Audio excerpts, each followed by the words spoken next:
રેસના આ મેસ્ટ્રો આવ્યું છે અમારી પાસે જૂનું મોડેલ ગોલ્ડન સર્વિસમાં, જે અમારી પેશિયલ સર્વિસ છે ને આ કસ્ટમર અમારી રીલ્સ જોઈ અને ડિંડોલીથી ગાડી ચેક મૂકી ગયા છે.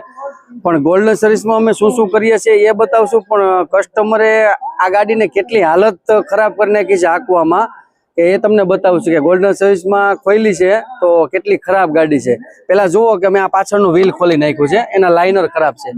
આ એમાંથી કાચું હોનું નીકળ્યું છે, આટલું કાચું હોનું છે, આ બધું એટલું કાઢ્યું છે. કોઈ પણ મિકેનિક છે ને સર્વિસ કરે ને તો સાફ નથી કરતું, લાઈનર નાખવાના થાય ને તો એમને ફિટ કરી દે છે.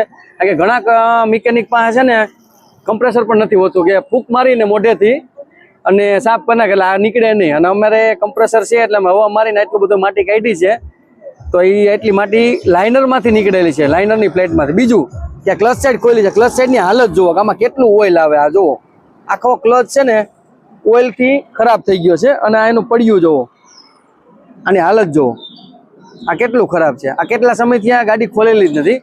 તો અમે આને એકદમ પેટ્રોલથી સાફ કરશું અને નવું એકદમ બનાવી દેવું અને પછી ફિટિંગ કરવામાં આવશે. બીજું કે ક્લચ સાઈડની અંદર આ ક્લચ ખોઈલો છે, આ ક્લચમાં ગ્રીસ નથી અને છરા તોડી અને આ પ્લેટ તોડી નાખી છે ઉપરની. અને આ પાછળનો બેરિંગનો અવાજ આવે છે આના, એટલે આખી આ પ્લેટ જ આખી નાખવી પડશે. આ ખરાબ છે. ફિલ્ટર ખોલ્યું છે, આ ફિલ્ટર કોકે ડુપ્લિકેટ નાખ્યું છે અને ખરાબ પણ થઈ ગયું છે, તો ફિલ્ટર પણ બદલવાનું છે. આ પીવીસી ફિલ્ટર છે, આ લગભગ મિકેનિક કોઈ ખોલતા નથી કારણ કે આ બિસ્કિટ ફિલ્ટર આવે છે અને આ લગભગ કોઈ ખોલતા જ નથી. તો આ બિસ્કિટ ફિલ્ટર પણ ખરાબ છે, નવું નાખી દેશું. અને આ પાછળના લાઇનર છે, આ બદલવાના છે. બીજું કે આનું બ્રેકેટ ખરાબ થઈ ગયું છે આખું. આ સીટ બેલ્ટ સીટનું જે બ્રેકેટ આવે ને બ્રેકેટ આખું ખરાબ થઈ ગયું છે, તો બ્રેકેટ નાખવાનું છે.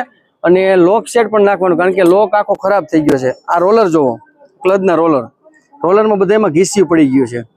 ગાડી આખી છે ને ધડધડ થતી આખી ગાડી હાંકતી હતી અને ગાડીમાં પિકઅપ જ નતું. ગમે એટલું લીવર 80 નું લીવર આપો ને તો ગાડી 20 ભાગે, 61 નું આપો તો 80, પણ 61 તો લીવર જ ન આવે ને, એટલે ભાગવાની જ નથી.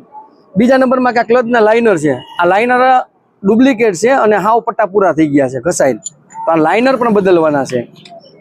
અને આ ફિલ્ટર ઓરિજિનલ લઈ લીધું છે અને આગળના લાઇનર પણ આમાં બદલાવાના છે કારણ કે આગળના લાઇનર પણ ખરાબ થઈ ગયા છે. બીજા નંબરમાં કે આમાં બધા કેબલ ખરાબ છે. આ પાછળનો બ્રેક કેબલ, આગળનો કોમ્બીનો જે બ્રેક કેબલ આવે ને કોકે કાઢી નાખ્યો છે, એ કોમ્બીનો બ્રેક કેબલ, આગળવાળો જે ફ્રન્ટ બ્રેક કેબલ આવે એ બદલાવાનો, મોરો નાખવાનો છે, ઓઇલ ચેન્જ કરવાનું. કસ્ટમરે એમ કીધું છે અમને કે આમાં જે કરવું પડે કરીને કારણ કે ગાડી આખી ખખડી ગઈ છે. તો હવે અમે આને સ્ટેપ બાય સ્ટેપ જો આ રીતે બધું ખોલીએ છીએ, કાર્બેટર ફિલ્ટર ને બધું કાર્બેટર સાફ કરી દીધું છે.